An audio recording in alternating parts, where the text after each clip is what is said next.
Recently married to my husband Scott, I found myself acquainted with a new addition to the family, my sister-in-law, Abigail. Yet, amidst the honeymoon glow, a strange call from her interrupted the tranquility. "Len, are you there?" she asked. Though I was listening, her words seemed to dance away from comprehension.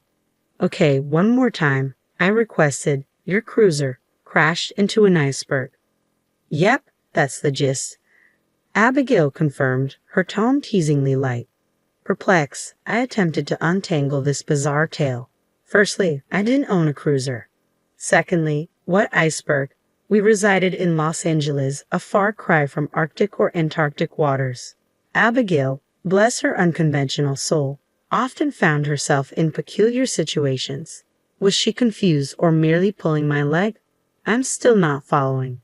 Care to elaborate? I inquired, a hint of exasperation seeping into my voice. "Len, you're such a riot," she chuckled before launching into her explanation. Apparently, the story began during a visit to Scott's family home, where a family meeting awaited. Amidst introductions, Abigail noted my appearance, remarking on its resemblance to Japanese heritage, a fact that garnered compliments rather than scrutiny. Relief washed over me, replaced by gratitude for the acceptance I feared I might not receive. Yet the conversation took an unexpected turn when Victoria, my future mother-in-law, inquired about our Los Angeles abode. Curiosity turned to concern as their questions veered towards specifics about our home and car.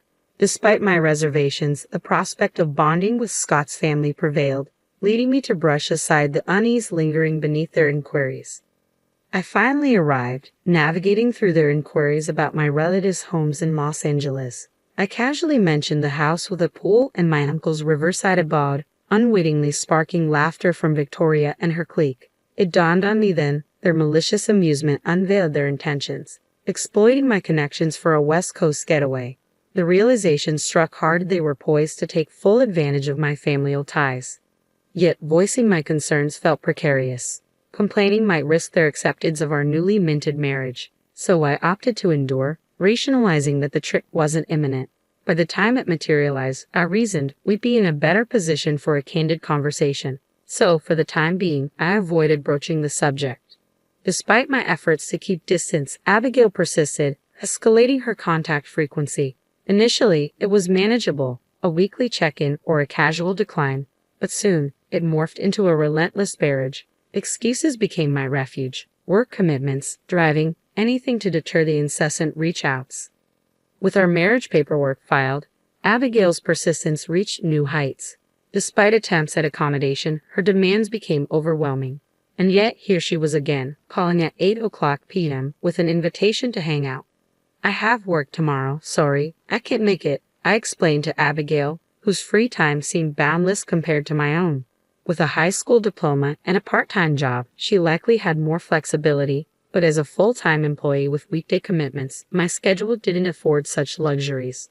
Besides, now that I was married, household responsibilities beckoned, leaving little room for leisurely outings. "I have a meeting early tomorrow morning," I added, hoping she'd understand. "Stingy," Abigail retorted before abruptly ending the call. Her accusation perplexed me. True, I worked full-time, but my salary hardly qualified as lavish. Her comment lingered in my mind long after the call concluded, leaving me puzzled. The next day brought another unexpected call, this time from Victoria, Scott's mother. "Len, want to go shopping together?" she asked cheerfully. "I'm pretty busy with work," I replied casually, expecting the conversation to end there. But then Victoria uttered something peculiar. "You're rich, right, Len? I wanted to consult you about some brands I'm interested in." Her assumption caught me off guard. "I'm not rich," I replied, my confusion mounting. Victoria's reasoning was equally baffling. Did living in Los Angeles automatically equate to wealth? If so, did that mean all Los Angeles residents were affluent? Such thoughts swirled in my mind as I struggled to comprehend. "Sorry, did you just say something about being rich?" I questioned, seeking clarification.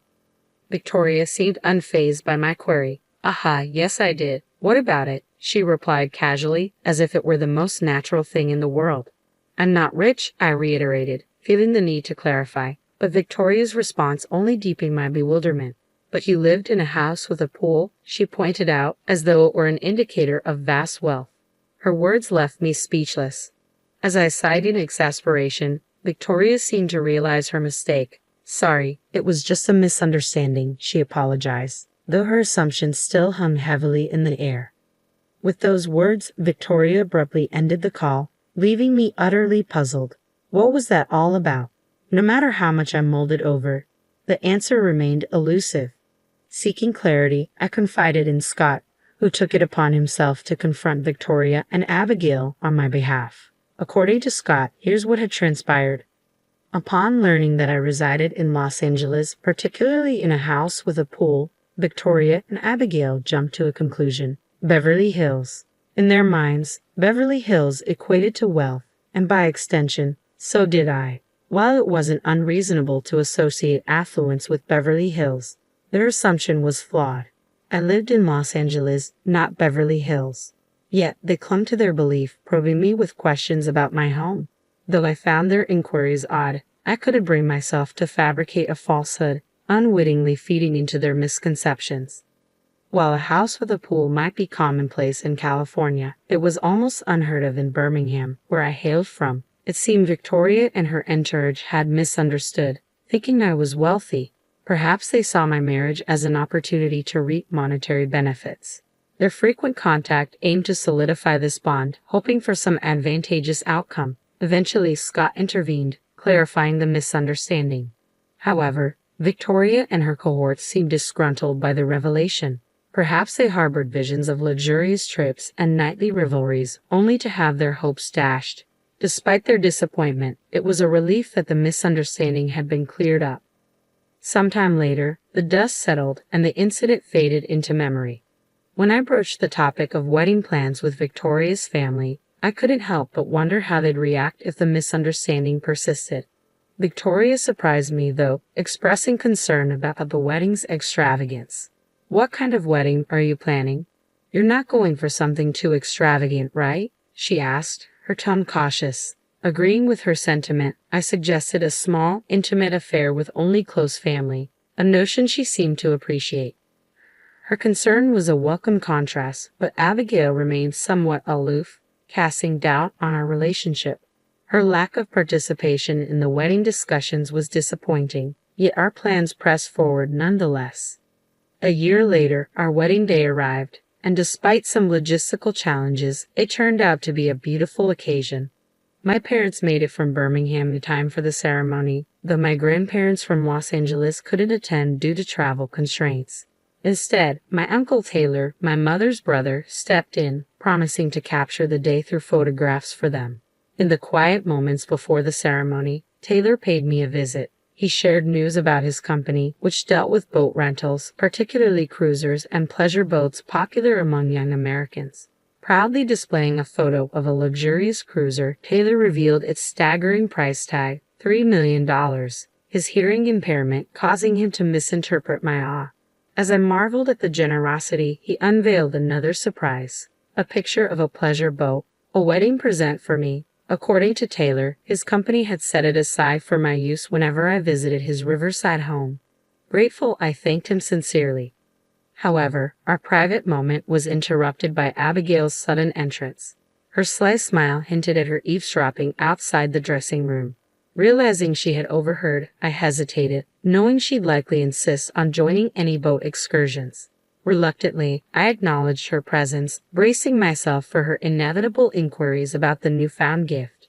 "Taylor gave me a boat," I remarked, astonished by his generosity. Abigail's lack of enthusiasm was almost a relief. Taylor explained it was a second-hand boat from his company, a thoughtful gesture rather than disposing of it. Once Taylor left, I moved to the mirror to touch up my makeup. Catching Abigail studying the photo Taylor brought, I couldn't help but wonder if her disinterest was genuine. However, she vanished soon after, leaving me to ponder her motives.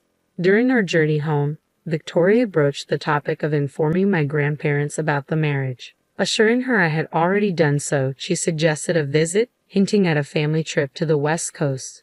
Despite my reservations, Victoria persisted, revealing that Taylor had expressed his desire for us to visit. Although I doubted Taylor had heard Victoria's suggestion, I declined, not wanting to impose on him. Victoria's sudden change of demeanor, expressing concern for my grandparents, made it hard to refuse. Eventually, pushed by Victoria's persistence, we agreed to combine the trip with our honeymoon. Despite my initial reluctance, I found myself looking forward to reuniting with my grandparents and exploring the West Coast. With a positive mindset, I embraced the upcoming adventure, determined to make the most of it. Several months after the wedding, we embarked on our journey to the West Coast, utilizing our summer vacation for the trip. When I explained the situation to Taylor, he readily agreed to host us.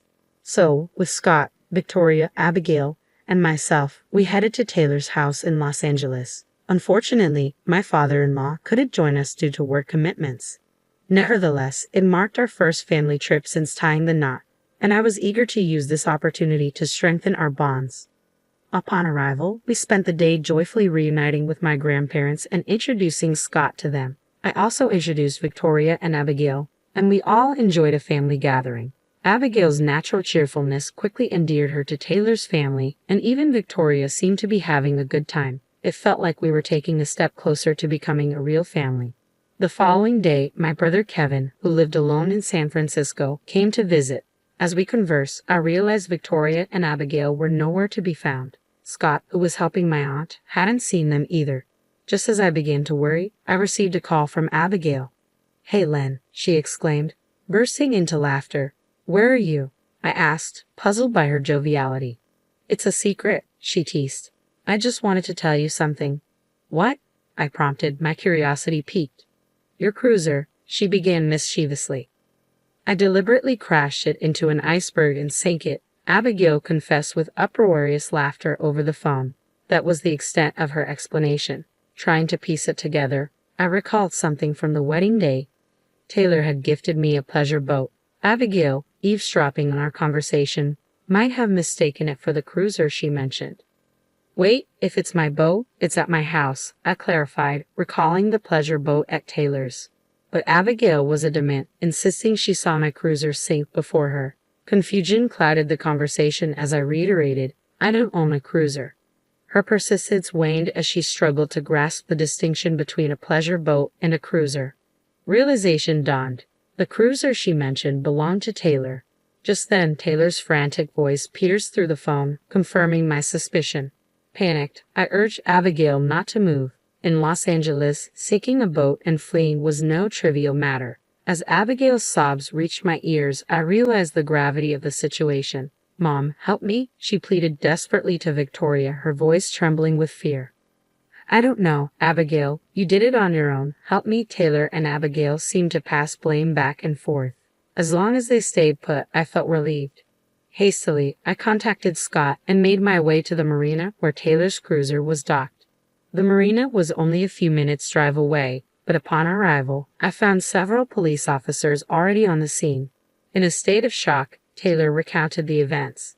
Early that morning, Abigail and Victoria had requested to go on the cruiser, but their strong Alabama accent made their English difficult to comprehend. Taylor assumed they wanted to borrow the cruiser, which he found confusing given their pronunciation. Seeking Abigail's perspective, she explained, "I kept telling Taylor to let me on Len's cruiser." However, Taylor struggled to understand her. "You actually said that?" I questioned, puzzled. "Yeah, but he didn't quite understand me," Abigail admitted. "I think I get what she's trying to say," I mused, considering the possibility of a miscommunication. Checking with Taylor about what he heard, he clarified, "Lisa's cruiser." The pronunciation wasn't far off, and with Abigail's strong Alabama accent, it wasn't surprising it was misinterpreted. Taylor, recognizing Abigail's persistence, assumed she wanted to lease a cruiser for an extended period. Mistaking his kindness for permission, Abigail boarded his own cruiser, believing it to be mine. It seemed like a simple misunderstanding, but one question lingered. "Why did you want to sink my cruiser?"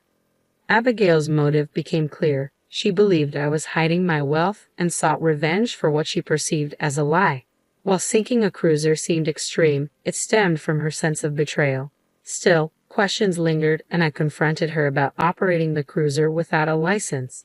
"Had just kind of figured it out by watching Taylor," she admitted, a hint of guilt in her voice. According to Abigail, her intention was merely to cause a little trouble. However, Her plan spiraled out of control when the cruiser moved unexpectedly, leading to its collision with the dock and subsequent sinking.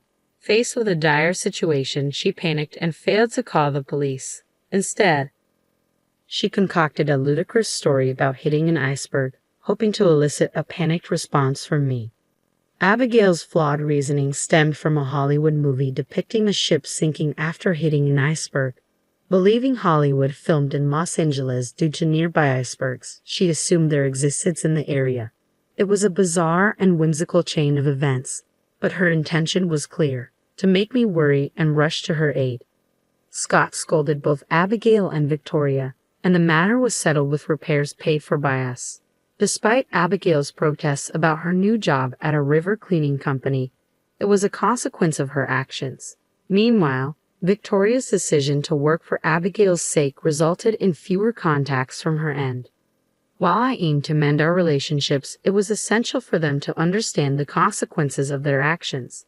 As for Taylor's $3 million cruiser, I had yet to set foot on it, a lingering reminder of the turmoil caused by a simple misunderstanding.